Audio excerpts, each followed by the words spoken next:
Good evening, everybody. Welcome to the annual meeting for REI. Thrilled to have everybody out. We found a way to actually open the windows, and it just feels more appropriate for an outdoor co-op to be able to see outside while we do these meetings. I'd like to take a moment, if I could ask the DLT leadership team for REI to stand up. So this is your leadership team. Thank you. They're a pretty talented group. I have it on good report that one of the hardest things they have to do with is to deal with a boss that doesn't mind and do what he's supposed to. But other than that, it's pretty amazing. I'd also like for our board of directors to stand up, if you would.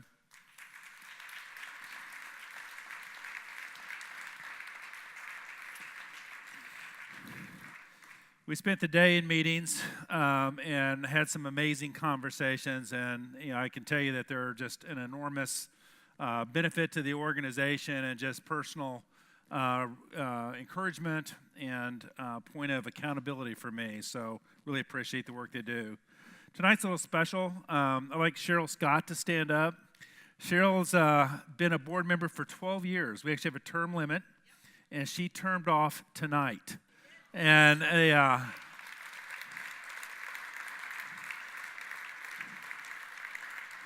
come here. We pulled a couple key statistics. Joined the co-op in 1971. I was 3 years old. Yeah. It says that right here, 3 years old. Yeah. There were two stores, but one of them closed thereafter. So there was one. Yeah, there was one store. It was a cost $1 to become a member, lifetime. Cost and value. We looked, and the board had a meeting that year. And one of the subjects on that was, do they purchase or lease a computer? It was a big board meeting.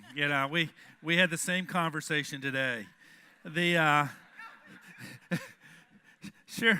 actually joined the board in 2005. There were 77 stores in 25 states, and the co-op did $887 million that year. 12 years later, 147 stores, 36 states, and $2.56 billion. Thank you for your leadership. Thank you, guys.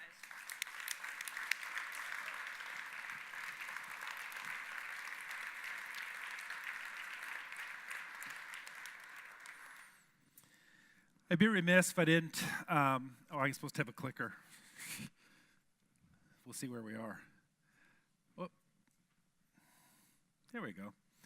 I'd be remiss if I didn't recognize here that one of our founders, Mary Anderson, passed away in March at the ripe old age of 107 years old.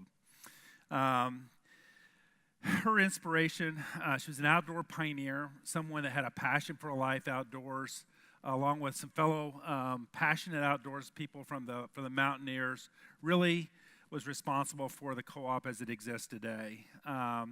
Her work and Lloyd's work for many years, driving the co-op out of their home, and many, many hours really are responsible for the co-op surviving long enough to really gain the momentum that it has today. There were a lot of co-ops founded 80 years ago. Very few of them exist today, let alone thrive today. I believe that one of the reasons we have a co-op that's thrived that long really harkens all the way back to their original passion and love for the outdoors. See, we have a co-op that's founded on the idea of a love and passion for a life lived outside. That was something that Mary and Lloyd embodied. It's something that they brought into their co-op, and it's something they shared with their friends and what became fellow members in the co-op at that time. It's truly a special story, and we owe her a debt that continues to this day. You'll hear later, we're going to talk about some of the work we're doing. We actually have a project going in the business called Mary's Trail, and I think it's really a great testimony to kind of her pioneer and leadership that she brought to the co-op. The co-op ended up being a different kind of company, and it's still a different kind of company. In a part of the membership dividend this year, we published this graphic. We give back 70% of our profits to the outdoor community. A lot of that goes to our members by way of dividend. Some of that goes to employees. But a lot of that even goes into society. I think this year we gave away over $9 million to 300 nonprofits touching 1,000 trails. That spirit of being a different kind of company it's not a new thing. It's really been a part of our DNA. If you go back 30, 35 years, we've given almost $80 million to build trails in the United States. That's an ongoing commitment. There's really no story like it in the United States, and it's a direct legacy of the idea of being a different kind of company. We are all connected by trails, by rivers, by lakes and mountaintops, by miles walked and ridden, by waves, by stars, by summers long past, by new beginnings. We come to these places for our own and different reasons. We return again and again because of what we find and what we share. These are our lands, our playgrounds, our cathedrals, our refuge and our legacy. They are for everyone, and they should be forever.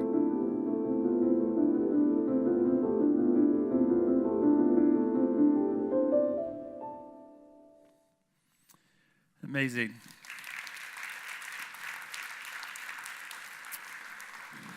I wanted to share this video. This was something literally put together in about a day and a half this last week. Not only do we steward our lands and build trails, there comes a point when you love the outdoors that you have to begin to advocate.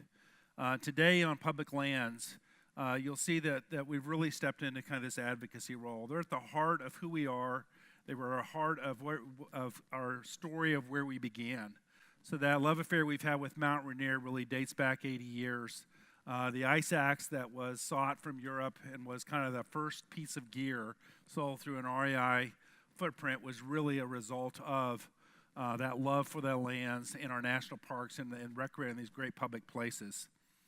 In January, we wrote a letter signed by 200 CEOs calling on the new Secretary of Interior, Ryan Zinke, to uphold our public lands. Really, literally signed by virtually every leader of an outdoor company in the industry, including many of the nonprofits that service the outdoor industry. It was an incredible display of unity around our passion for public lands.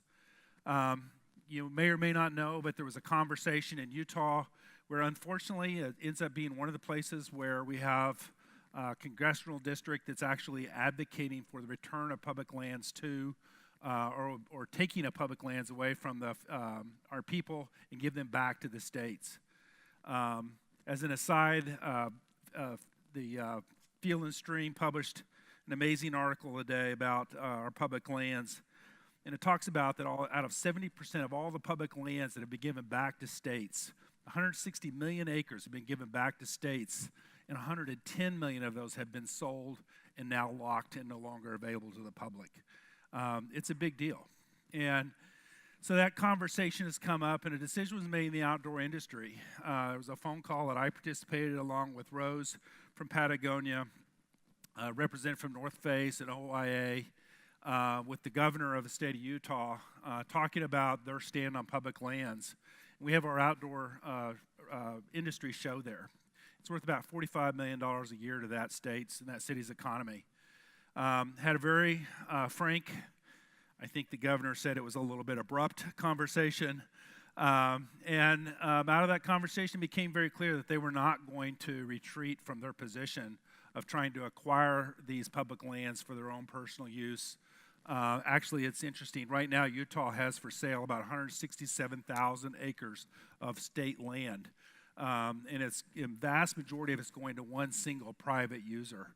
And he would not back out of that. And we had already made a decision before the call that if he was unwilling to change his position, that we would pull the show from Utah. And that decision was made. We're currently looking at where to put that show in the future. I was in D.C. last week, and I am much too direct to be a politician. People follow me around and tell me, don't say this, do say that. But we had some great conversations. I got to meet with Secretary Zinke 3 times. The day before the executive order, we released a study talking about the impact of the outdoor rec economy. It's an $880 billion impact. That includes hunt, fish, motorized, rec, all aspects of that outdoor economy. 7.2 million jobs. Just for context, the coal industry has about 100,000 jobs. 7.2, 100,000. And actually, Secretary Zinke joined us in releasing this study and publicizing it. Later that day, they announced an executive order would be signed asking for review of national monuments. That was signed the following day while we were on the Hill. And over the course of that day and a half, got to meet with Secretary Zinke 2 more times. I believe that there's a way for us to engage to protect our public lands. We got to push the job narrative. We have to tell a compelling story. And you can be assured that that's one of the things that at REI we're going to make a priority over the next year to really keep these public lands public and available for the passion that we have in enjoying an outdoor life.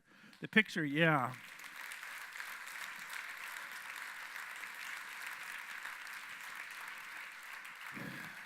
We sent an email out to our members asking them to send their favorite picture on public lands to Secretary Zinke's office on his first day in office. And he received more pictures that day than in the history of the Department of Interior, and they were really cute. You know, little people and flowers. I mean, how do you beat that? So the power of our voices do indeed get heard. The industry's at a pivot point, though. And I want, as we see in this annual meeting, I'd be remiss if I didn't acknowledge the fact that, one, retail is at a pivot point. Retailers across the United States have been filing bankruptcy. Stores have been closing literally by the thousands. Malls are threatened. The landscape of retail is undergoing a fundamental change, and many people are not surviving. In our industry specifically, we've seen Sports Chalet in Southern California, EMS on the East Coast. We've seen the Sports Authority and many regional outdoor providers declare bankruptcy. And the vast majority of them, Gander Mountain just recently, a takeover bid for the assets was just completed today. So there's a long list of people in our specific space that have declared bankruptcy this year as a result of the pressures that are in play in retail. So retail is under pressure. Make no mistake about it. I also believe that the outdoor industry is under pressure. There's a pressure to what I call commodify the outdoor industry. That idea of specialty outdoor, people, they have little outdoor shops, people dedicated to the outdoor industry. That business is getting harder and harder. The small vendors that are making, a sleeping bag or making a single camping stove or, that have innovated some product and built a business on it that supports 10 or 20 people that have a living around it are increasingly under pressure. So we're at a real pivot point. REI increasingly is the distribution point for many of kind of our groundbreaking, small entrepreneurial founded concepts that really drive innovation in our industry, have that uniqueness, and develop product unique to our purposes of living an outdoor life. It's important. I share this because I believe that now more than ever, it's really important for us to do an amazing job. The quality of our work makes a difference for hundreds, if not thousands, of outdoor vendors. And if we fail, I think the cost is significant.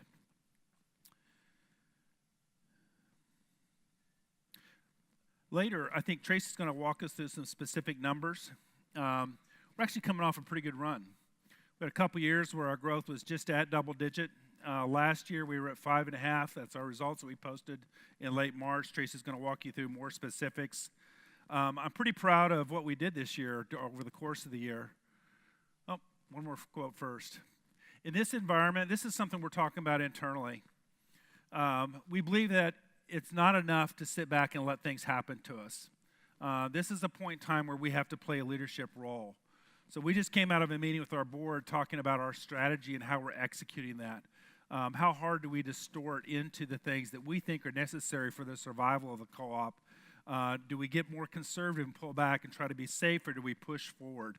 I'm personally sitting with the position that the companies that survive this current trend will be the companies that have a real point of view about what it means to be compelling and take steps to deliver on that promise. And that's really where we're coming from here. I especially like the back half of this quote. In order for the co-op to thrive, we have to be actively involved in shaping the future of the outdoors.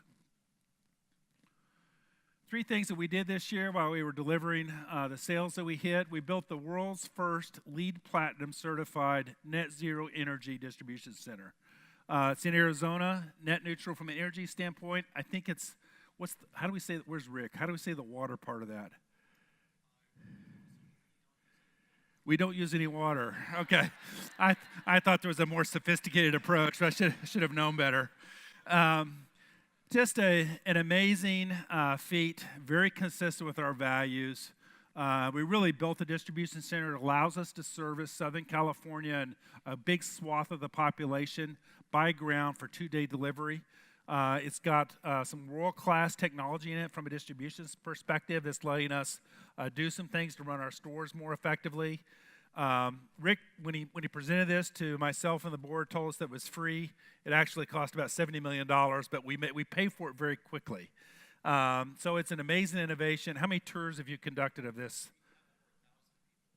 1,000 people have really come through that. I think the only one company we haven't allowed in, and they have buildings very near us right now. So just an amazing piece of technology, very on brand. We're very proud of that. At the same time, we've partnered with 66 of our leading brands in a product sustainability effort that really is something we're doing with the Outdoor Industry Association. And the opportunity there is for us as an entire industry to really think hard about delivering products that minimize the impact on the environment. And discover when there's opportunities for new technology, how do we work together to deliver those new technologies? And that's something that we're particularly proud of and has been an accomplishment for us this year. We continue to operate on 100% renewable energy. This is about electricity. A number of years in a row that we've done that and feel like it's quite an accomplishment. I love that we are able to do these things while we're in the midst of a very challenging retail environment.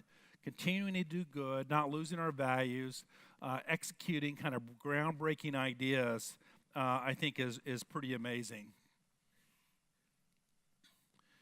This next slide, I think it's important for us to talk about and kind of put on the table. Now more than ever, we have to become great operators. And last year, we made a decision to address pay at our retail level. And we actually made changes across our entire retail network. The last tranche of that goes into effect this July, and we'll have touched every store in the network at that point with raises about 10%. It costs the co-op close to $25 million annualized. That's the vast majority of our total profit last year. We thought it was important to do. It was a commitment. We knew that it had some risk associated with it from a financial perspective. And so where we had to dig in was, how do we become better operators? How do we look at everything we do, and is there a way for us to do that more effectively? Do we look at damages, and is there a way to reduce damages? When we do a garage sale, are we being good stewards with how we're doing that? Are we recovering an appropriate amount of money? So we've started even looking at how do we unload trucks? Is there a smarter way to ship product to our stores that allows our stores to operate more efficiently?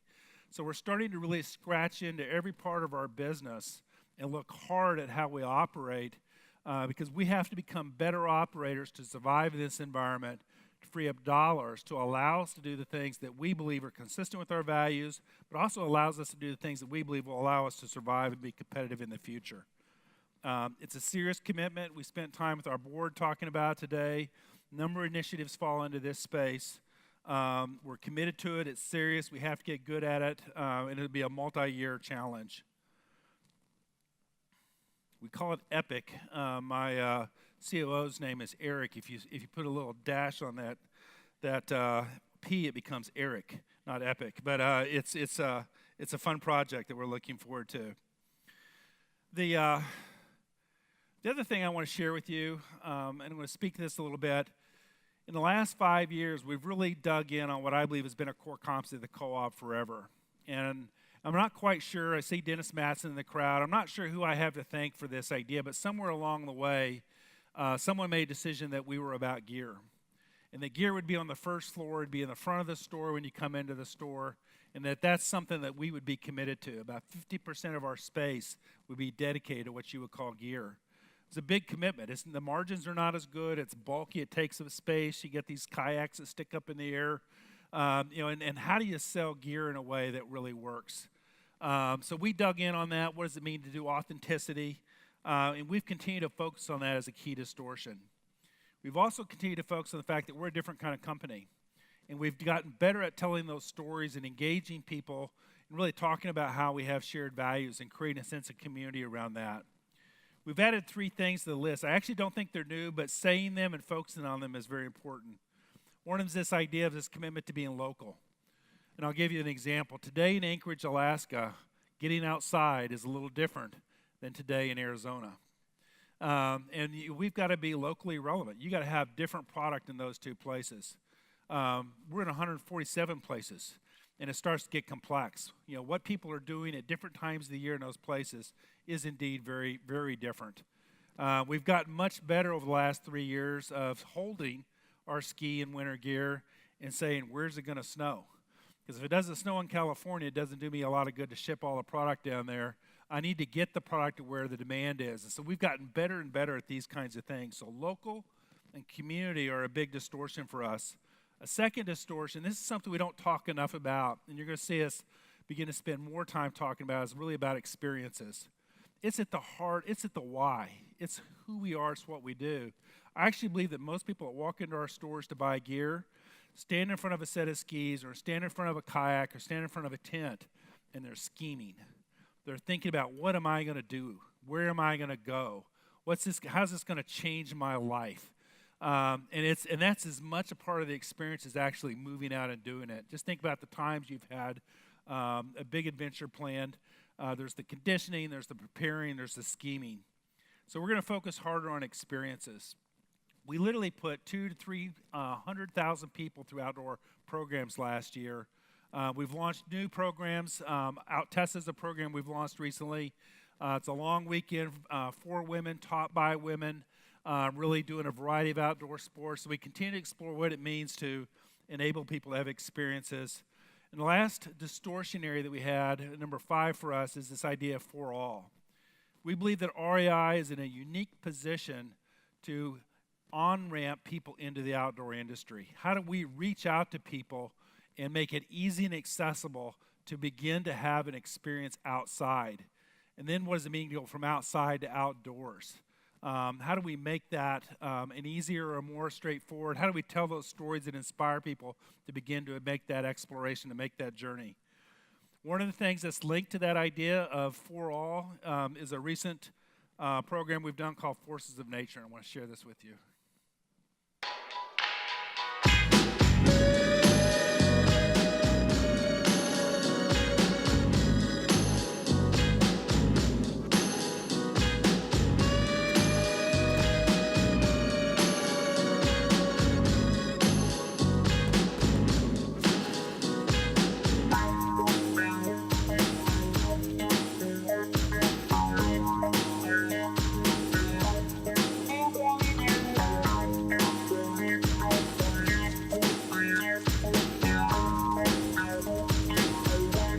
These are the voices we've heard our whole lives. But they get harder to hear the further out we go.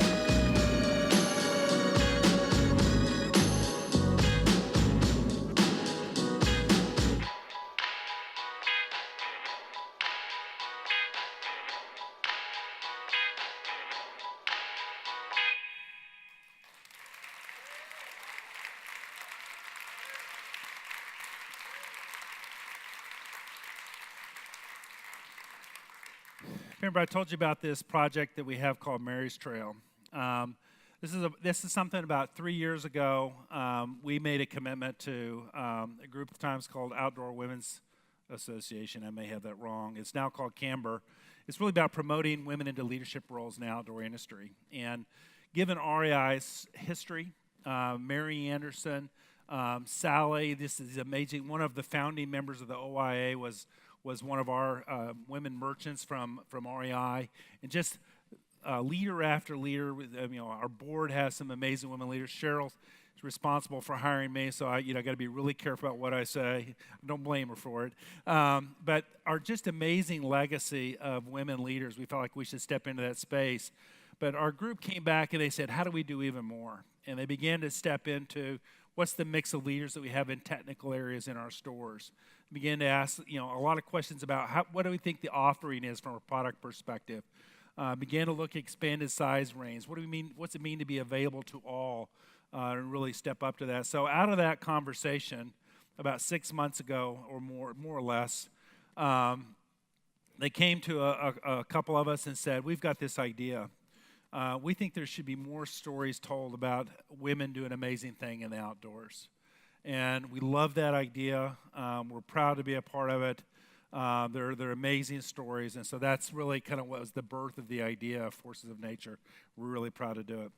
So I'd like to turn it over now to Tracy. That's going to walk us through some numbers, and then we'll keep plugging along.